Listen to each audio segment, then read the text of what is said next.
Un Français qui feuillette un quotidien allemand est souvent intrigué par l'intitulé feuilleton, qui trône toujours en haut d'une page, tout comme, sur d'autres pages, les termes politique, finance ou sport. Le Français s'étonne.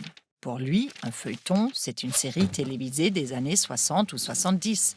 Il pense entre autres au célèbre feuilleton français Belphégor ou Vidocq, ces séries qui, comme Lindenstraße ou Gute Zeiten, schlechte Zeiten en Allemagne, racontent d'épisode en épisode une histoire pleine de suspense. Mais que se cache-t-il derrière le feuilleton d'un journal allemand? Il s'agit tout simplement de la rubrique culturelle du journal.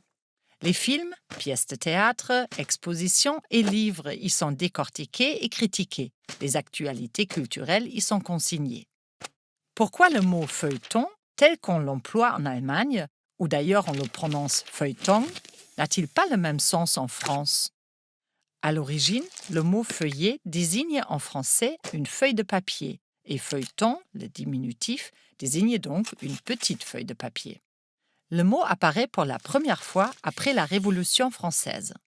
C'est, inséré au célèbre Journal des débats, le nom du supplément qui publie chaque semaine les critiques théâtrales.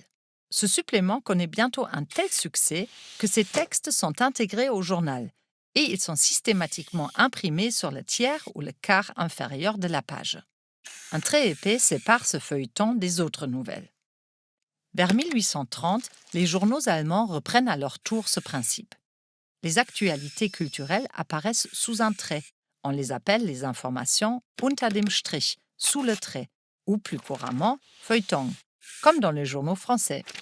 C'est aussi sous le trait que paraissent bientôt, en France comme en Allemagne, des chapitres de romans. Balzac, par exemple, a d'abord publié bon nombre de ses romans dans le feuilleton, avant qu'ils ne paraissent sous forme de livres.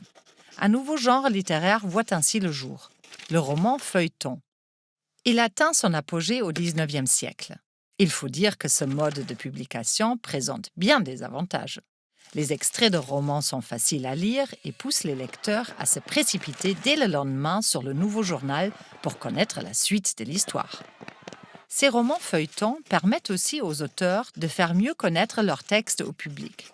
Les écrivains sont donc de plus en plus nombreux à écrire leurs romans spécialement pour le feuilleton. Au début du XXe siècle, cependant, le succès du roman feuilleton commence à décliner. Et il finit par disparaître presque complètement des journaux, avant de réapparaître sous de nouvelles formes. C'est le début des séries radiophoniques, puis, dans les années 60, des premières séries de fiction pour la télévision, qu'on appelle feuilletons. Contrairement aux journaux français, les journaux allemands ont gardé le mot feuilleton pour désigner la rubrique culturelle de leurs journaux.